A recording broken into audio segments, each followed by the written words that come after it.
everyone, welcome to the show. This episode we have Riskay and Rye. Riskay is a burlesque performer and an artist based out of Bellingham, and they have amazing. Well, I actually, don't I go really all the way down to Portland pretty regularly, so I like that. So all of North I-5. yeah. So Risky, thank you so much for being on the show. And also taking time out because again, being on the road like that, all of North I-5. I'm from the LA area, so I'm used to like the southern part of I-5. At no point is it like a convenient road to be on at all. It's not.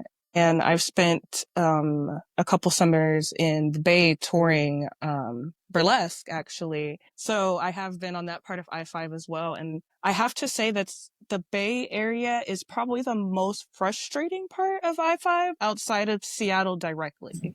Bay Area, to be completely honest, I grew up spent all my time in California.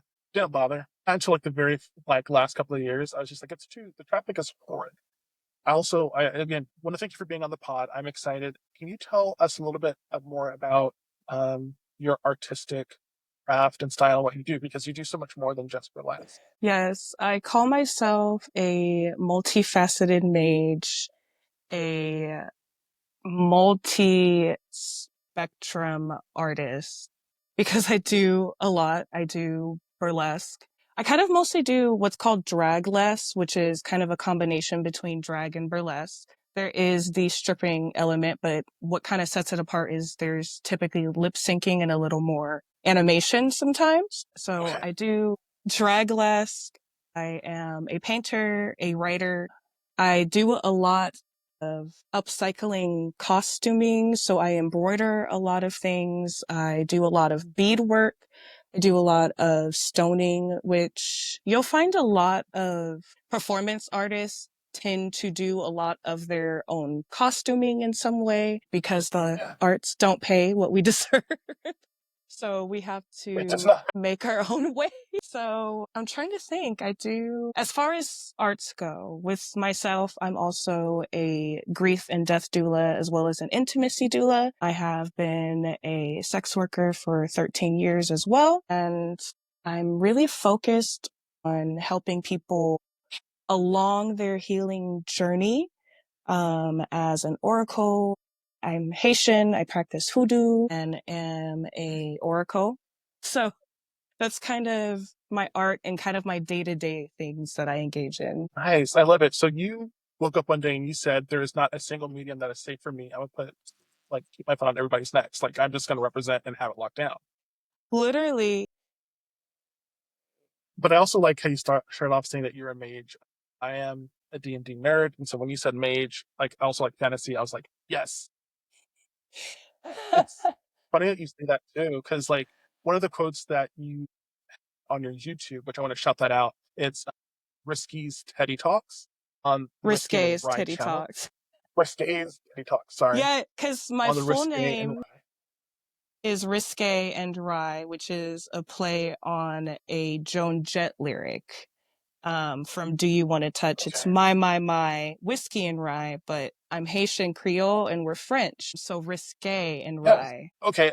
Okay. So my family, our ancestry is Creole, French, and then when our family fled Louisiana, part of it split and ended up going down to Haiti. So I love the connection. We're not I love, like I'm not Haitian descent, but like my family split off and now they are Haitian on that side. If that makes sense. So okay. I like the Yeah, that connection. makes sense. How beautiful. But it is. I love the connection. But one of the things that I really liked about your channel is you talked about how people criticize everything that we do as witchcraft. It's bad, Mhm. this and that. And then they'll go and they'll take our collard greens, they'll take our black eyed peas for New Year's. And it's like, can we like breathe? Can we exist? Can we have, what's ours culturally? If you're going to criticize it, let us have it. I Right. love that so much. It was a frustration that I had. I went to 3 grocery Yeah. Tell me stores about that. on New Year's Eve. It was actually, I tried to make my order 3 days before New Year's Eve. I did an online grocery order, could not find Uh-huh. any black eyed peas frozen on the shelf, in the can, nothing. I go in person to another grocery store and then I went to 2 more, nothing. So I had my New Year's Eve celebration 7 days later. Oh my gosh. That makes sense. But I don't know what it is, but I feel like grocery shopping around the holidays has gotten a little bit more ridiculous. It has. It really has. It's gotten more hectic. Yeah, even for I think like for New Year's and then also Thanksgiving, I ordered a week. I put in a week in advance, and they did not have it until I had to go in there myself and like try and cancel and then pick up my. But Well, I want to that get was all. into Oh, I was gonna say that was also around the time that a lot of us were unsure or directly affected by the cuts to food stamps. So there was also this mindset of, am I going to be able to get this later on? So a lot of people very likely got a lot of stuff earlier, while some of us were kind of like holding off because we weren't sure what the next month was going to look like. I think that it's yeah, also kind of interesting to see what the trends are versus what's happening at our government time. that is so true because I will say this: when that was happening, part of me is just like I think that part of me that was like kind of raised in this mindset of I need to get all the non-perishables. Let me get my beans, rice. Let me get the things that I know I can just keep on the shelf for a while just to stay safe. I don't know how crazy it's going to get. And then the Mm-hmm. other part of me is just like, if you need food, come. Like I will cook us. Like I know the struggle meals. I know it, like, what it takes to get Mm-hmm. through. I will cook it for it. Be fine. So there's that element too. I actually made But a highlight. Oh, sorry. oh no, no, I was gonna say because I don't want to just talk about food. I want to get to you too and like ask about your life and your creative process. Of course. So I wanted to ask, like, what got you into? I guess it's not necessarily creative, but like, I kind of want to talk about the doula aspect. What got you into that, to Oh, being a doula? I actually, for what it's worth, became a death doula when I was 14 years old. My best friend was killed in a car accident in a school zone.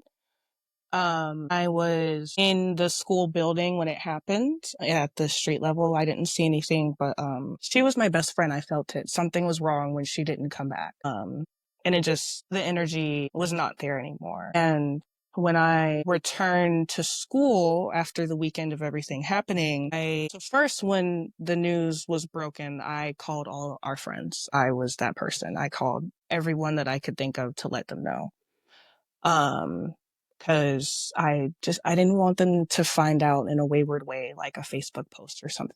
And after doing that, I went back to school that following week, and everyone in the school, her other friends, the teachers she had, the teachers she had had in the years before, her band teacher, our choir teacher, all looked at me, a 14-year-old, and I took it on because I've always been very empathetic, and I let people talk to me for hours on end. And it actually I put together a little PowerPoint of pictures of her with quotes from teachers and friends. It was set to My Immortal by Evanescence because I've always been an emo kid, and it was one of our favorite songs in common. And from that point on, I actually have been affected by death a lot in family. I have a lot of family in Arkansas, and specifically in a part where there's not anything to do but have babies, go to prison. And I've lost a lot of people. And I've found that I tend to be the person that people come to, even if it wasn't someone that I personally was really close to. And so from 14 onward, I didn't get the language for a death doula until I was about 26. And I took Okay, a few courses through a sacred passing that is based in Seattle. Love them so much, love working with them, love everything that I have done with them. And so that gave me more formal understanding, formal sort of training. And when I was deciding that I might want to bring someone into this world and have a baby, I, at the time, looked around and could not find any Black doulas in the area. Like the next year, there was like 600. But okay, because of that, I decided to look into and start studying and talking more with a friend of mine that is a birth doula in the area, and decided, to go for it. I've only done it a few if you don't mind me times. asking, Yeah. what year was this? Like, when did this happen? It was actually, I started to think about it in 2019. So then 2020 happened. And then, really looking into it, can't really find a Black doula in the area. And then 2021 happened. And then if you search Black doula Yeah, Washington State, you can find anyone that is a doula. So, which is wonderful. And that is also why I felt comfortable being able to step back, because there are a wonderful amount in the area that I don't feel such a need to serve as that. Oh, Because I'm looking at the timeline, it's 2019, 2020, then 2021. Is it in response to like the need for advocates and people within the healthcare system to be there for Black bodies and Black people? Only because I know like definitely think so. sorry, I was gonna say COVID like really exposed a lot, and so we're to go to very hardly anyone, and then like now 600. Like I was just kind of wondering. And I will say 600 is a hyperbole. And also for like the I mean, talking yeah, with but me, I'm autistic, so I ramble. So please like definitely. oh no, trust me, I have ADHD. I will ramble with you and just like keep up. It's okay.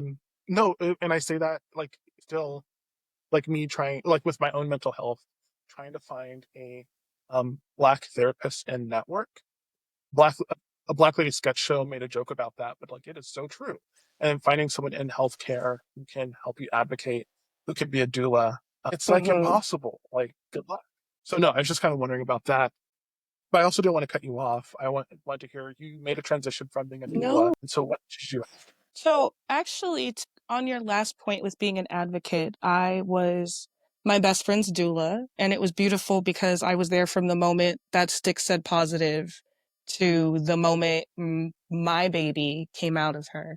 And the thing that really does hit in the gut is that she's married, she's a married Black woman. Her husband, and myself advocated for her for over 36 hours, and she was still bullied into meds that she was highly against. And then once that happened, she was, I'm gonna say, coerced, because they brought in 10 nurses and roped off me and dad and pressured her to sign papers for a C-section that she was very adamant about not having. I don't think that she would have needed to have it had she not been extremely pressured into these meds, to the point where I, as a doula, was sleeping in the windowsill and the nurse did not know I was. And I hear the nurse whispering to my best friend, are you ready for Pictocin?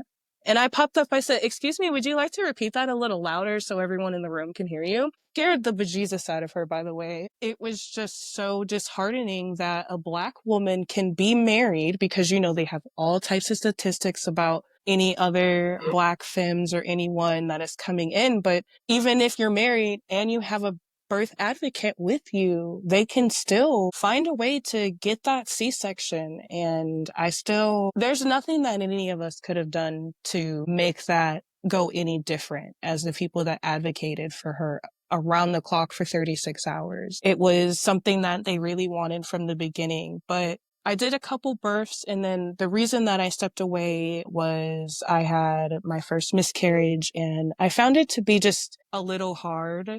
I feel a lot of compersion for people for their happiness, and I'm genuinely so joyful. I love Yeah, when people, have this happiness when, they're happy about it. And at the same time, it is also just a thing that's a little hard, especially, I did just unfortunately experience my third at the end of last month. And so sorry to hear that. it's, it's been an interesting thing grieving as a death doula, because I didn't want to ask, but I was kind of curious.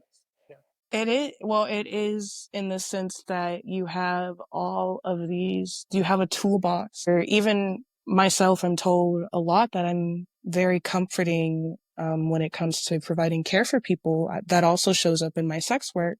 And for myself, I was able to hold space for myself and my complex feelings about it. And at the same time, it's like, okay, but like this is still happening. I can give myself grace and hold space about this, but it's like still happening. And even having that toolbox, it was still just very interesting to experience. And each one has been different, but and then also last year I lost my adoptive mom slash mentor, who was my burlesque mentor.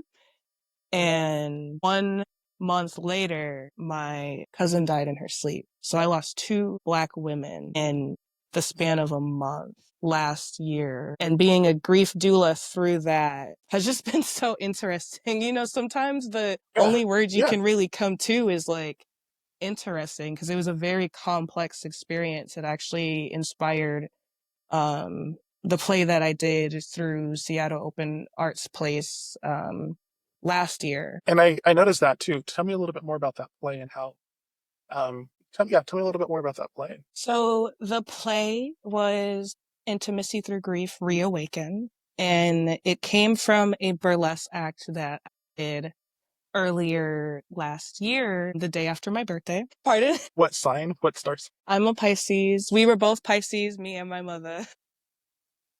Okay. So my birthday is February 20th. This is February 21st. But you know what? Because I ramble, I do have to say, I almost died on my birthday last year because I went on a plane for the first time in 12 years. And after I land, there's this breaking news report that a Delta plane landed upside down in the water, right? So I'm flying home Delta. On my actual birthday, I go through TSA in the Oakland airport. Yeah. I get through security. I'm sitting there. We're all kind of chilling. Everybody that gets off the last plane comes in. We hear about some delays. I got to cross, what is it, a layover, but it's okay. We all at the same time get a mass text after we have already boarded groups 1 through 3. And that text says that our flight has been rescheduled. And we're like, excuse me? What do you mean? We're boarding.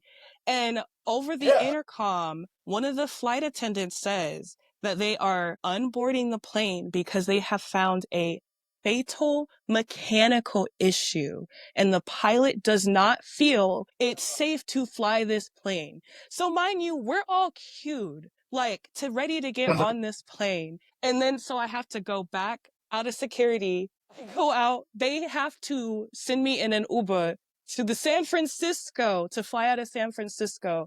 I get through TSA and I call my Yeah. grandmother.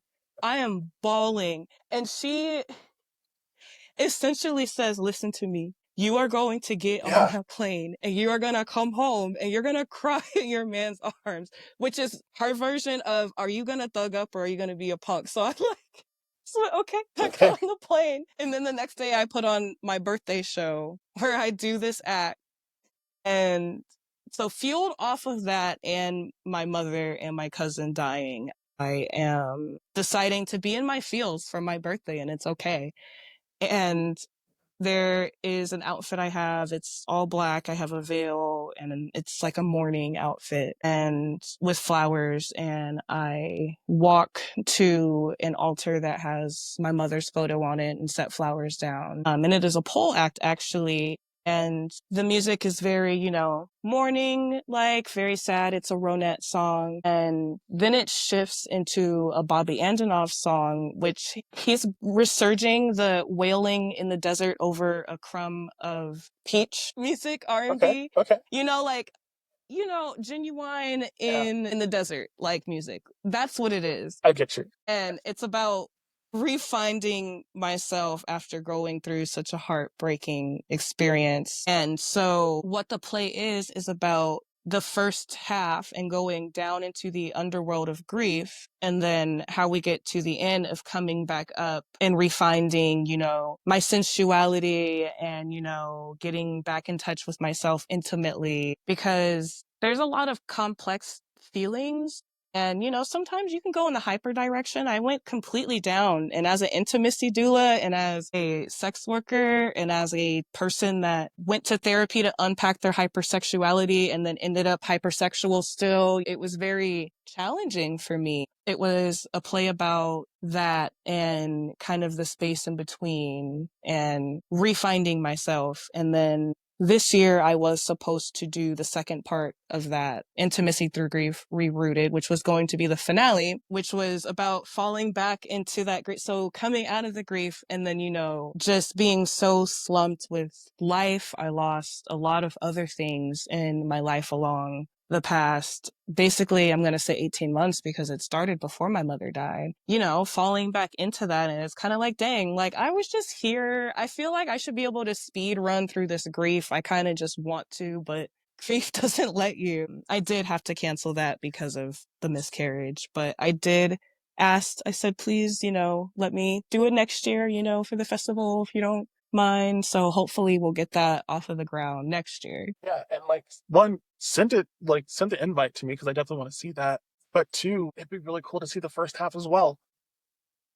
At the If same I can time, find that footage of the first half, because I did have it, but it was so glitchy because it was a live stream and because I've tried to show it to multiple people. It's the streaming I get you. quality. I don't know what it was like live, but what we were sent was a little rough coded, and I don't know if there's better, but I do at least have the first act that it was based off of. And now, is this the one person show or is there multiple people? So this was one that I wrote and mapped out.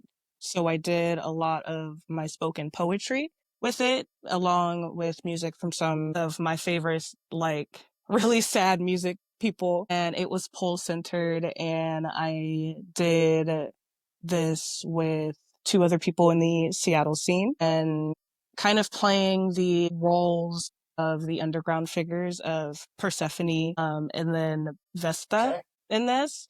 So this was something that, and then it's also paired with, it's through soap. So it was Okay. a festival that had 4 different acts that weekend and it was running multiple weekends. So each thing contributing to the festival was its own thing too, which was actually very interesting because there seems to be I don't think it was intentional, but there was a overlapping line between one of the nights of kind of like descending into the underworld in some form. So 2025 was kind of a year where I noticed a lot of those themes coming up more, not just in that, but in a lot of media that came out, a lot of things that we saw online, a lot of what other artists were doing. Like some of the albums that came out last year were like, a lot of people were in their feels. And I mean, also we got Sinners last year and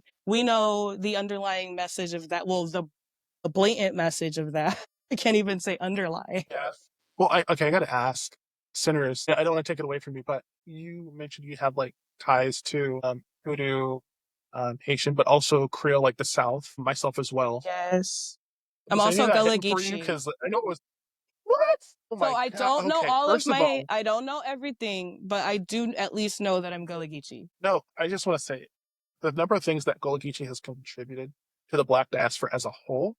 Not only that, but like education, because there was Gullah Gullah Island, which I found out in my adulthood after watching it, like it was based on Gullah Geechee. I'm like, you mean to tell me you're educating all the Black people around the U.S.? Sorry, I don't want to. I want to bring it back to you, No, but no, what the Gullah Geechee people have done for Black people in the U.S. and all around the world, I am so happy. truly. But the centers of it all, like when you saw it, what was your takeaway? Like how did you experience that? So I loved the writing, the cinematography, the messages, everything around it. I love that it made me frustrated that homegirl let them people in. Let them get Yes, the I was so mad. I genuinely love that it frustrated me because, that meant that the writing was good enough to draw me into it.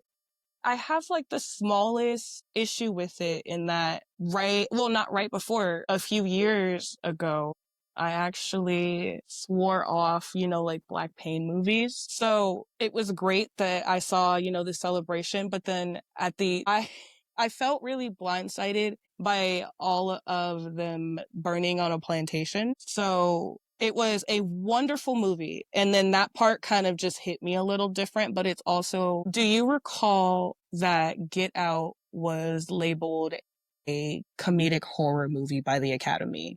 I'm I don't remember that, but also like I am still. I didn't realize that they were burning on a plantation. That's just something I did not make the connection of, and you're so So right. I'm pretty sure is that, where they were having that was a plantation. It was.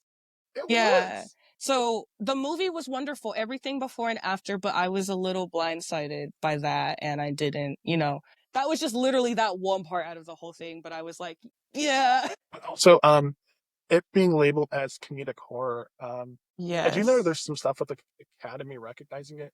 I'll be honest, I wasn't as plugged in because I was still going crazy over the Get Out of it all. So part of my autism is my special interest is media, especially music, audio, and then like video games, movies. And before what I, loved Key and Peele. So I'm expecting, it wasn't a surprise when I am Yeah. reading that the Academy is saying that this is a comedic horror, especially the way that the commercials were cut. It left room for some comedy. So Mm-hmm.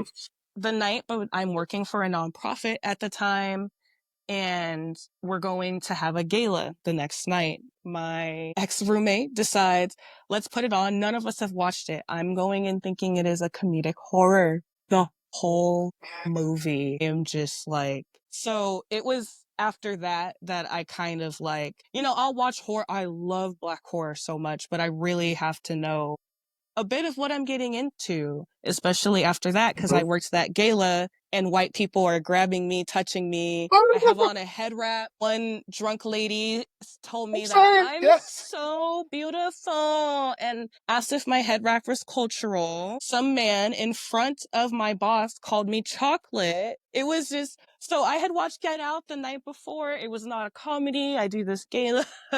So that's why It's that not a little comedy. It bit, was a warning. it was not, it was a warning. I had no idea what I was getting into.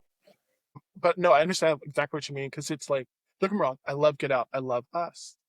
Him, which was produced by same producers, but I then you get haven't into seen like it. the Is that the one with Sean Wayans?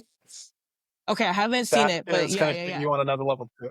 Okay. And then it's Lovecraft Country. Oh, Don't get me wrong. yeah. I love all of that. I love the horror. I love the sci-fi of it all. But like, I kind of want one with like black people aren't suffering. I just saw You, Me, and Tuscany, and I was just like, finally, Yeah, like we're I just want to on see vacation that. having a good time. Yeah. It's black whimsy. Like I would love for it to be like LGBT, but you know what? Uh-huh. We're not dying, and we're like having fun. We're happy to be there.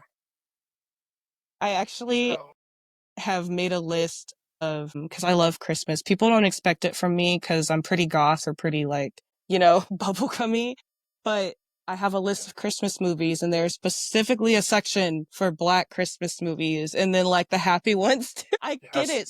It's like, this is what you need. yeah. What's your favorite Black Christmas movie? Oh, it's the one with my girl Kelly Rowland, the Merry Little, I think it's Liddle Christmas series. There's three of them, and I can tell you they shot all three of them over that same weekend. I swear to God. Is it Tyler Perry production? Sorry, Not it's either Tyler. Tyler Perry or Hallmark. You're both doing the quick Actually, turnaround movies. it has to be Hallmark because Lifetime won't let you watch any of their movies without their app. Okay, I knew it was one of the two.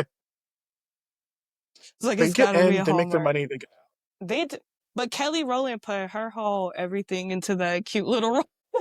honestly. Kelly Rowland and Holly Robinson Pete are the two Black women that I see in the most like holiday movies, and I'm living for that. I'm enjoying it. I will say I put myself through the pain of Holiday Heart every year though. Mm-mm, mm-mm. Not even once. Like I tried to. My sister was like all about it, and I was just like, "No, I'm sorry, I can't." Because if I remember, like, wasn't it sad? Didn't someone die? It's so sad. It is so sad. Yeah, I I should can't know the do it. actor's name, but he was in Baby Boy and he, played a cross-dressing drag queen. But like Yeah, super macho dude went from and it was so sad, but I watched it too young, that's the problem. I was young too. She was younger than me, and she was watching it. I was just like, "This is so sad. I can't. I cannot." But hey, before I get you out of here, I do want to ask a couple of questions, just Yes. to bring it back to your process. What word would you say sums up where you're at right now as an artist? Scattered. Say more. Tell me more about that. I have a lot of different seeds in a lot of different places. I've been really going hard with my burlesque. Actually, recently I just helped produce one of the shows for Melanated Pole Fest, Moonlight Ballet. It was specifically the stripper show. It opened the festival and helping with raising more awareness in the area, especially around why some people may choose to travel to Portland to dance versus why some people prefer it here. I'm not a person that prefers it here. I'd rather go down to Portland. But Wait, a lot. if it's not too much to eat, why is that? So actually here in Washington State, I'll give a shout out to Strippers Are Workers Washington. Up until recently, you could not serve alcohol and go full nude in a strip club. You also, and this one still applies, you have to pay the county that you would like to dance in yearly because you have to have an entertainer's license, and that can be upwards of $300 a year. And if you want to dance in multiple counties, if you get hired, that's per county. Yeah. In Did you know Portland, you like don't have to have a 300? license. Like that's $100 less than it would be to get an alcohol license. By the way, alcohol license start at 400. It's ridiculous. Well, clubs also charge house fees, and while there is work or it just passed to have a cap on it, some were charging upwards of $150 per shift to go into the club to dance to. But you're what bring the people there. You're the vibe. I don't. Correct. Wow. And also you have to Okay. fingerprint. So it's just too much up here, whereas Portland is the Wild West. And then I want to ask, what song sums up your artistic journey right now? That's so funny. I'm gonna be that person because, well, one song, okay. It's just gotta be Berghain by Rosalia Okay, nice. right now. I I like wish that. it was longer. It's No, why is that? because it's a beautiful song that has kind of like four different distinct parts to it, but it's still one beautiful, cohesive piece. And it has this stillness and it has this chaos. And then it has like this melodic kind of flowy. And then the end just gets me with Yves to me. I'm dyslexic. This is not great for me. No, it's okay. But I will. Don't, all of this will be on the show notes, so you're good. okay. The end, just the I'll fuck you till you love me. Just the over and over in the way that it just like really cuts with the dramatic, cuts with the music. Just has this raw primalness to it. There's just that I just really love. Awesome. Well, Risque, thank you so much for your time with us today. Sorry, us with me today, and then also listeners. I do want to plug that you have Juicy coming up in Bellingham, and that is Yes, in a early Bellingham. 2000s Things for Less show. It will be this Friday, the day it comes out, so it will be this Friday, 4/17, and it will feature some Janet Jackson, and it will feature Risqué and Rye performing. And where's this going to be at in Bellingham? It's going to be, oh God, I should really know that. Oh no, it's okay. It's all going to be in the 211 show notes. bar. 211 bar. Okay. Yes. Awesome. Awesome. Well, thank you so much, Risque. And for all of you listening, you can find Risque at Risqué and Rye on YouTube, on Instagram, and there are links in the show notes to find where they're at elsewhere. Have a good one, everyone.